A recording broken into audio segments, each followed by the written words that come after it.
15 seconds.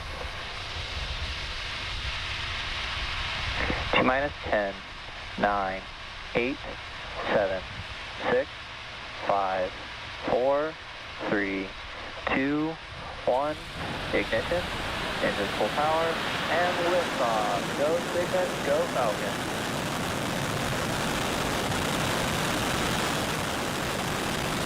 Falcon 9 and Cygnus begin their flight, taking aim on the International Space Station.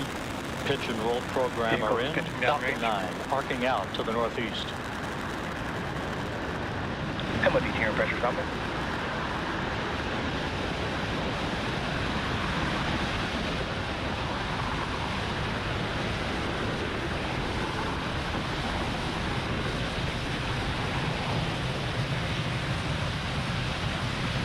At T plus 40 seconds, Falcon 9 has successfully lifted off from Space Launch Complex Power and 40. telemetry nominal.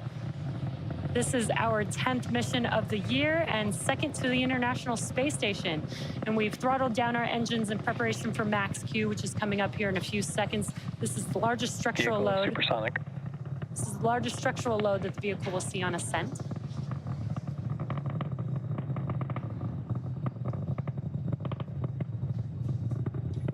Max Q. And great news, we've passed through Max Q and are throttling those engines back up. Next up will be 5 events in rapid succession. That will be main engine cutoff, stage separation, second engine start, or SES1, the boost back burn startup on the first stage, and fairing separation. Main engine cutoff, or what we call MECO, is where all 9 M1D engines on the Falcon 9 first stage will shut down. It's all those engines that you see there on your screen. And this will be followed by stage separation, or the separation of the first and second stages. A few seconds later, the Merlin vacuum engine on the second stage will ignite to boost Cygnus to low Earth orbit, which is also known as SES1. Then Falcon 9's first stage will ignite again to orient itself to head back to land with the boost back burn. Shortly thereafter, the fairing halves will separate and expose the spacecraft to the vacuum of space. Again, those 5 events coming up in a few seconds. MECO, stage separation, SES1, the boost back burn starting up, as well as fairing separation. MECO. Stage separation confirmed.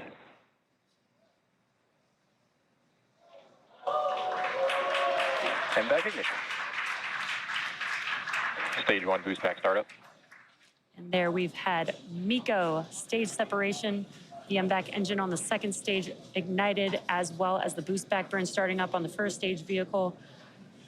And some awesome views there on your screen. On your left-hand side is a view from the first stage. On your right-hand side, a view from the second stage.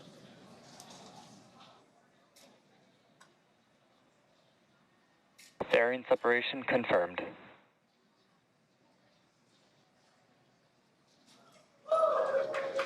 And excellent news. We were able to see and hear the call out for confirmation of fairing separation. You can actually see one of the fairing halves falling back to Earth on your right-hand screen.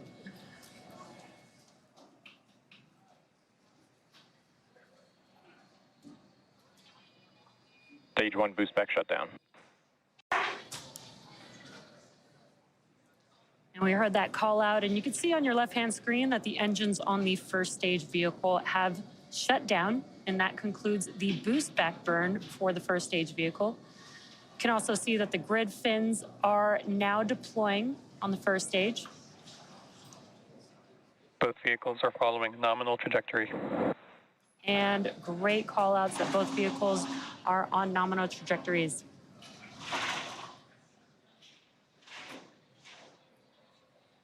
Some awesome views on your screen. Again, on your left-hand side is a view from the first stage. On your right-hand side is a view from the second stage looking at our MVAC engine. You're watching a live webcast for NG-20, Northrop Grumman's 20th resupply mission to the orbiting laboratory. This is SpaceX's 10th mission for 2024 and the second flight to the International Space Station just this year. You might be interested to know, in order to get to space, the rocket has to do more than just go up. It also has to go sideways and really, really fast. At liftoff, gravity is pulling straight down on the vehicle. As we ascend, we tilt the engines, and the technical term for that is called gimbaling, and that turns the rocket horizontally.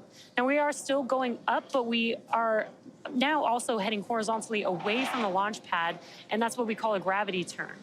An object typically needs to go 7.5 kilometers per second or 17,500 miles per hour horizontally in order to avoid being pulled back down to Earth and get into orbit.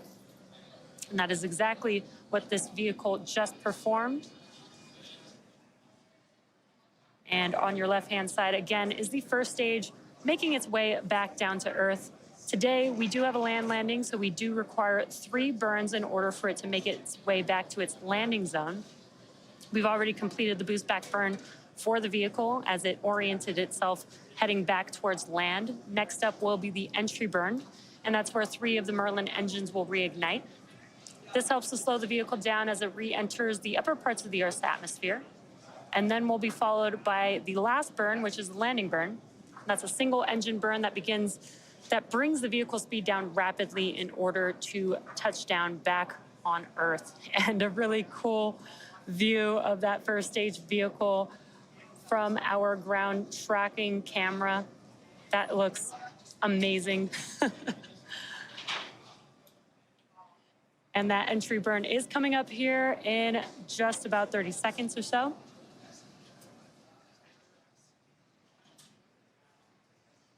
Views look amazing today. Again, you can see on your left-hand screen the view of Earth in the background of the first stage as it's coming back down to Earth to land on our landing zone. Right-hand screen, again, is of the second stage, looking aft at our MVAC engine.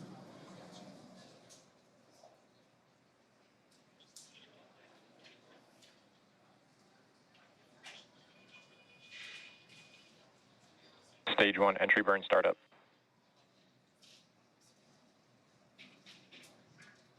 We just heard that call out, and you can see on your left-hand screen that the engines on the first stage vehicle have reignited. It's just about a 17-second burn. Stage 1 entry burn shut down. And Stage 1 FTS has safed. Awesome tracking view of our first stage vehicle. As you can see that the entry burn has concluded.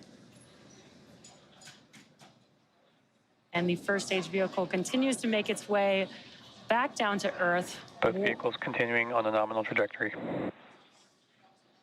And this is an incredible view that we are getting of the first stage vehicle heading back to land. Right now it's using its 4 grid fins to guide Stage 1 transonic. To guide the vehicle during its descent. And this is amazing. You can see those 4 grid fins deployed. What a view that we have. Stage 1 landing burn. And you can see that the landing burn has begun for the vehicle. Let's watch as Falcon 9 touches back down on land.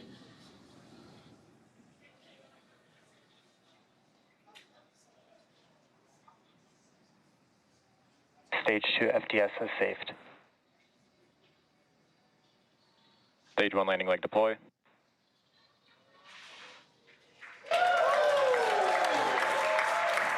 Stage 1 landing confirmed. What a sight to see. Falcon has touched down. This booster just completed its 10th flight and the 268th successful landing of an orbital class rocket, including both Falcon 9 and Falcon Heavy boosters. That was such an incredible view to watch. Now, next up is SECO for the second stage. That's where we will shut down this MVAC engine. Nominal orbit insertion. And great news, we heard that call out for SECO 1 as well as confirmation of good orbit.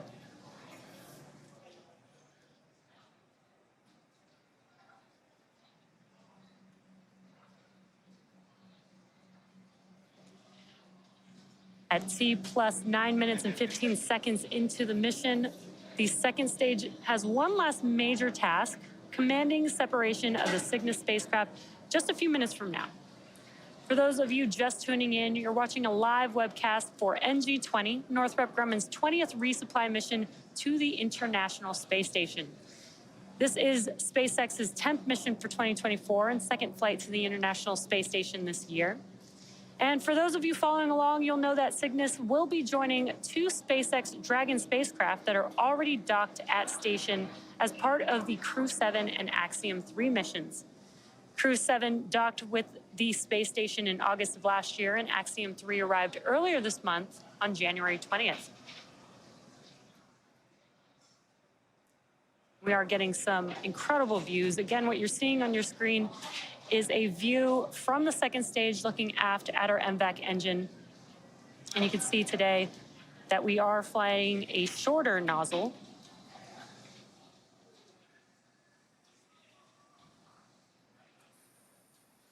And there you can see that shorter nozzle there on your screen.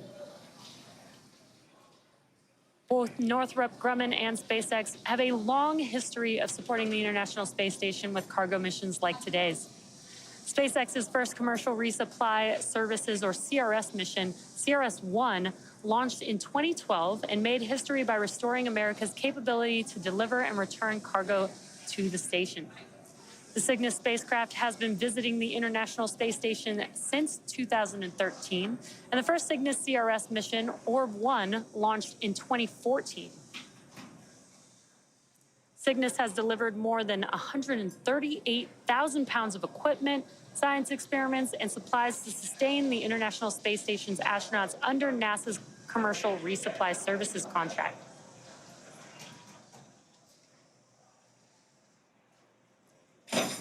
The most recent cargo resupply mission was SpaceX's CRS-29, and that was at the end of 2023, delivering more than 6,500 pounds of scientific research, crew supplies, and hardware to the orbiting laboratory.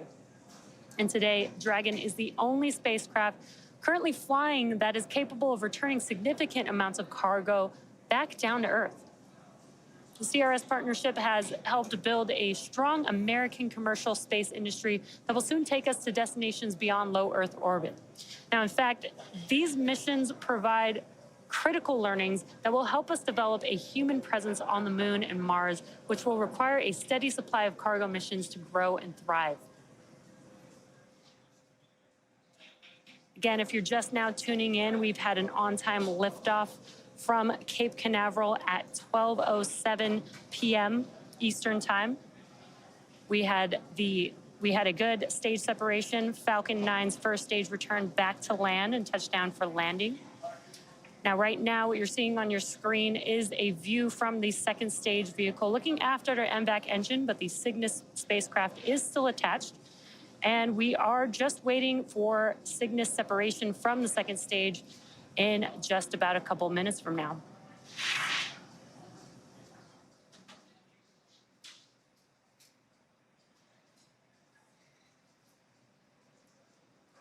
Again, getting some awesome views here. And you can see that the vehicle is coasting. On your bottom right-hand corner of your screen, you can see the speed as well as the altitude of the vehicle with the payload attached. As a reminder, this is the first SpaceX launch of Cygnus this year. Cygnus refers to the constellation that is visible in the northern night sky. It's the company's tradition to name each Cygnus spacecraft in honor of an individual who has made substantial contributions to human spaceflight. Northrop Grumman named the NG-20 Cygnus spacecraft in remembrance and celebration of the life of NASA astronaut Dr. Patricia Patty Hilliard Robertson. Following separation, Cygnus will have a nearly 40-hour transit to the space station, where the station's Canadarm2 will grapple Cygnus, and the spacecraft will attach to the Unity module's Earth-facing port for cargo unloading by the Expedition 70 crew.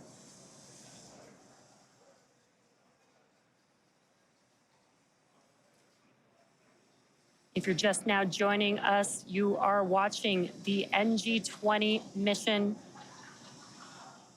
carrying the Cygnus spacecraft currently attached to our Falcon 9 second stage, awaiting separation in just about under 30 seconds from now.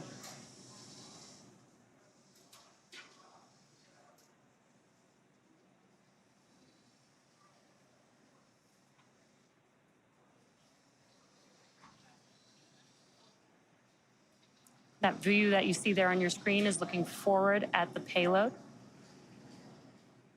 And separation coming up here in a few Cygnus seconds. deploy confirmed.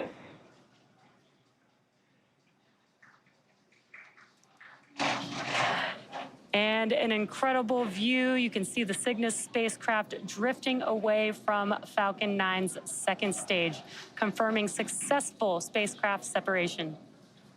The Cygnus spacecraft is now on its way to the International Space Station, expected to arrive in just under 40 hours at 3:20 a.m. Central Time. And that's going to wrap it up for me here in Hawthorne. Be sure to check out spacex.com/launches for a schedule of our upcoming missions.